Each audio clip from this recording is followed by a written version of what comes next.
Real TV subscribers எல்லாருக்கும் வணக்கம். என்னடா சனிக்கிழமை நீ வர அப்படின்னு நீங்கள் நினைக்காதீங்க. நம்ம சேனலில் ஃபுட் விளாக்னு ஒன்று பண்ணிட்டு இருந்தோம் சனிக்கிழமை நாளே. அது ரொம்ப நாளாக முடங்கி இருந்துச்சு. ஸோ இன்னைக்கு நான் அதை திருப்பி ஆரம்பித்து வைக்க போகிறேன்.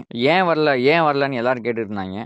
அதெல்லாம் ஒருத்தனுங்க கேட்கல, நம்மளாம் சொல்லிக்கிறதே. ஸோ அதுக்காக நாங்கள் ஃபுட் ரிவ்யூ பண்ண கிளம்பி போன எல்லா ஃபுட் விளாகர்ஸும் சுற்றி வர இடம் தான் நம்ம தெப்பக்குளம். தெப்பக்குளத்தில் கடை இருந்தால் பரவாயில்ல, தெப்பக்குளத்தையே மறைச்சி கடை போட்டிருக்காங்க. அம்புட்டு கடை இருக்காங்க. தெப்பக்குளத்தை ஃபுட் ரிவ்யூக்கு சூஸ் பண்ணது ஓகே, ஆனால் தெப்பக்குளத்தில் என்ன கடை அப்படின்னு சூஸ் பண்ணுறதுக்குள்ள நமக்கு மண்டையை வெடிச்சிடும் போல. ஏன்னா அத்தனை கடைகள் இருக்குது. சரி உள்ளே போய் கூட்டத்தில் சிக்க வேணாம் அப்படின்னு சொல்லிட்டு வெளியாப்பில் ஒரு ஓரமாக இருந்த கடைக்கு தான் நாங்கள் போனோம். அந்த கடை பேர் ஒண்டர் வீல்ஸ் சிக்கன். கரெக்டாக நம்ம தியாகராஜா காலேஜ் பஸ் ஸ்டாண்ட் இருக்குல்ல, அதுக்கு ஆப்போசிட்டில் அப்படியே இருந்துச்சு. கடையோட மெனுவை பார்த்தீங்கன்னா கொஞ்சம் கம்மியான ஐட்டம்ஸ் தான் இருந்துச்சு. நாங்கள் ஒரு டீமாக 3 பேராக போனதுனால ஆளுக்கு ஒரு ஐட்டம்ன்ற மாதிரி ஆர்டர் பண்ணோம். அந்த கடையில் தலையில் க்ளவுஸு, கையில் க்ளவுஸு அப்படின்னு சொல்லிட்டு எல்லாமே கொஞ்சம் நீட்டாக தான் பண்ணிட்டு இருந்தாங்க. ஒரு சிக்கன் சாண்ட்விச், ஒரு சிக்கன் ராப்ஸ், ஃப்ரைட் சிக்கன் ஒன்று அப்படின்னு ஆர்டர் போட்டு சில் பண்ணிட்டு இருந்தோம். ஒரு 10 மினிட்ஸ் கழிச்சு எல்லாத்தையும் ரெடி பண்ணிட்டு கூப்பிட்டாங்க. நான் அந்த ராப்ஸ் தான் முக்கியமாக ட்ரை பண்ண நினைச்சேன். ஸோ வாங்கினோடனே மொதல் ராப்ஸ் எடுத்து வாயில வச்சேன். உள்ள ஸ்டஃபிங் வந்து சூப்பராக தான் இருந்துச்சு, சிக்கனும் அந்த சாசேஜஸுமே. பட் வெளியில ஒரு டேக்கோ மாதிரி அந்த சப்பாத்தி வச்சு தராங்க, அது கொஞ்சம் ஹார்டாக இருந்துச்சு.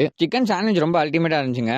அப்புறம் ஃப்ரைட் சிக்கன் நான் சாப்பிடல, ஏன்னா எனக்கு இதுவே வயிறு ஃபுல்லாகிடுச்சு. சாப்பிட்ட ஃப்ரெண்டு கிட்ட கேட்டேன், நல்லா தான் இருக்குன்னு சொன்னாங்க. இவங்க ரேட்ஸுமே பார்த்தீங்கன்னா ஓரளவுக்கு டீசெண்டாக தான் இருந்துச்சு. ரொம்ப ஹைன்னு சொல்ல முடியாது, ரொம்ப லோன்னு சொல்ல முடியாது. கொடுக்குற காசுக்கு ஒரு டீசெண்டான சாப்பாடுனே சொல்லலாம். ஸோ கண்டிப்பாக நீங்கள் நம்பி ஒரு தடவை ட்ரை பண்ணலாம் இந்த கடையில்.